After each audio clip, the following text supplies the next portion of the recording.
Hello hello hello மக்களே, இது உங்கள் லோக்கல் லேகா. இன்னைக்கு இந்தியாவோட கூட்டாட்சி தத்துவத்துக்கே ஒரு பெரிய ஆபத்து வந்திருக்குன்னு ஸ்டாலின் அண்ணன் பொங்கி எழுந்திருக்காரு.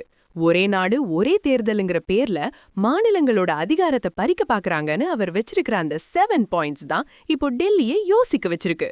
இதோ அந்த 7 அதிரடி ரகசியங்கள். 1.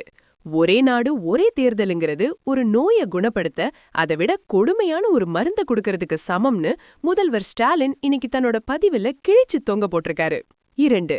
நிர்வாக வசதிக்காகவும் செலவு குறைக்கிறதுக்காகவும் ஒட்டுமொத்த ஜனநாயகத்தையும் முடக்க நினைக்கிறது ஒரு பெரிய தப்புன்னு அவர் வார்னிங் கொடுத்திருக்காரு. 3. இந்த திட்டம் நாடாளுமன்ற ஜனநாயகத்தோட அடிப்படை தர்க்கத்தையே தலகீழா மாத்தி மாநில சட்டமன்றங்களோட பொறுப்புணர்வை குறைக்கும்னு ஸ்டாலின் அண்ணன் கவலைப்பட்டிருக்காரு. 4. தேசிய தேர்தல் நாட்காட்டிக்காக மக்களால் தேர்ந்தெடுக்கப்பட்ட மாநில ஆட்சிகளை துண்டிக்கிறது கூட்டாட்சி முறைக்கு எதிரானதுன்னு அவர் ஸ்ட்ராங்கா சொல்லியிருக்காரு. 5. ஒத்திசைவுங்கிற பேர்ல தேர்ந்தெடுக்கப்படாத ஒரு நிர்வாகத்தை கவர்னர் ரூல் அல்லது கேர்டேக்கரை நீட்டிக்க செய்யறது ரொம்ப ஆபத்தானதுன்னு அவர் சுட்டிக்காட்டியிருக்காரு. 6. மீதமுள்ள பதவிக்கால தேர்தல் அப்படிங்கிற ஒரு விஷயத்தையே இந்திய அரசியலமைப்பு சட்டம் அங்கீகரிக்கல, இது சட்ட சிக்கலை உண்டாக்கும்னு ஸ்டாலின் சொல்லியிருக்காரு. 7.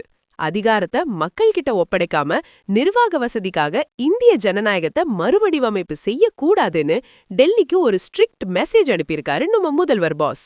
இந்த எதிர்ப்பு நமக்கு ஒரு விஷயத்த தெளிவா சொல்லுது. மாநில உரிமைகளுக்காகவும் ஜனநாயக பண்புகளுக்காகவும் திமுக எப்பவுமே முதல் ஆளா நின்னு குரல் கொடுக்கும்னு ஸ்டாலின் அண்ணன் இன்னைக்கு நிரூபிச்சிருக்காரு. முதல்வர் ஸ்டாலினோட இந்த ONOE எதிர்ப்பு டயலாக பார்க்கும்போது நம்ம தளபதி விஜய் ஒரு படத்துல சொன்ன அந்த ஒரு மாஸ் டயலாக் தான் ஞாபகத்துக்கு வருது. மக்களோட உரிமையில கை வைக்காத, ஒரு தடவை சொன்னா கேட்டுக்கோ, இல்லனா மக்கள் உனக்கு தேர்தல் மூலமா பாடம் புகட்டுவாங்க பாஸ். ஒரே நாடு ஒரே தேர்தல் திட்டம் தேவையா, இல்ல முதல்வர் ஸ்டாலின் சொல்ற மாதிரி இது ஜனநாயகத்துக்கு ஆபத்தா? உங்க கருத்து சொல்லுங்க. தமிழகத்தின் சூடான அரசியல் செய்திகளுக்கு தொடர்ந்து இணைந்திருங்கள். ஸ்டே டியூன்ட் வித் பிராண்டி செய்திகள். Stay tuned. உண்மையை லவுடா சொல்வோம், குயிக்கா சொல்வோம். This is local Lekha signing off. Keep வாட்சிங். Bye bye. ஒரு விசில் போடுங்க பாஸ்.